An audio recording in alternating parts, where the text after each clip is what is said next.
Keegan, Michael, you're part of this Transformers world now. it's absolutely, it's been a thrill because I've been a fan since the 80s. I mean, since the original cartoon came to the States, and I would come home every day after school and watch it 5 days a week. I loved it. Absolutely loved it. And so to be a part, what a treat. It's just a gift.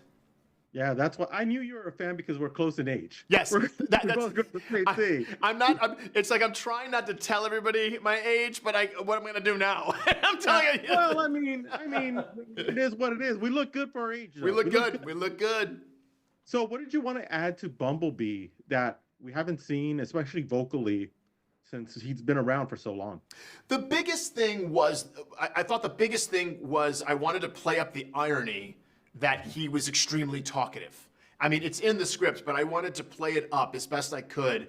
And the other kind of stamp that we were putting on Bumblebee was that who knew that he would be this humorous. I mean, he's humorous in context. He's not like a guy who cracks jokes, but I think that he's he has a very buoyant, uplifting, energetic personality, and that is something that I think carries over. I think I'm honoring the films that come, quote unquote, after it by portraying him that way. The only difference being that now he has a voice and later he doesn't. So yeah, and it's a different story because this is more of an origin story. Yeah, this is all. It's all about. Yeah, it's all about where he comes from and who he is, and he's not just. I said sometimes it almost feels like he can kind of be a prop.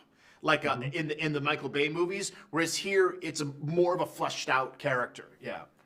How much did they let you go off of script? Oh, quite a lot. Quite a lot. It was really lovely. I mean, there's a few lines I can remember in the movie that were created out of ad libs. Excuse me. Created out of ad libs. But I had such a fun collaborative experience with Josh Cooley, the director, and we've worked together before, so we kind of had a shorthand, and sometimes he'd go, okay, we got all the lines, go ahead and say what you want, or he'll just say to the engineer, just keep it open, keep the record button open, and just let Keegan kind of riff a little bit and do what he wants. It's always fun, always fun.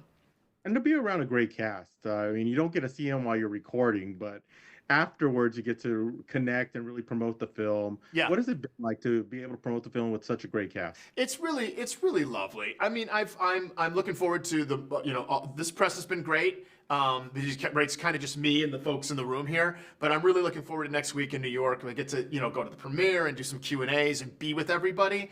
And to me, one of the best parts of making an animated film is that you get to see this thing that you all worked on together, and then you get to but apart. And then you get to celebrate it together, which is really great. Yeah. Keegan, thank you so much for stopping with us. Really appreciate it. This is the one Transformer film I felt like when I was a kid. Yes, me too. I felt the same way. Really good. I felt the same way.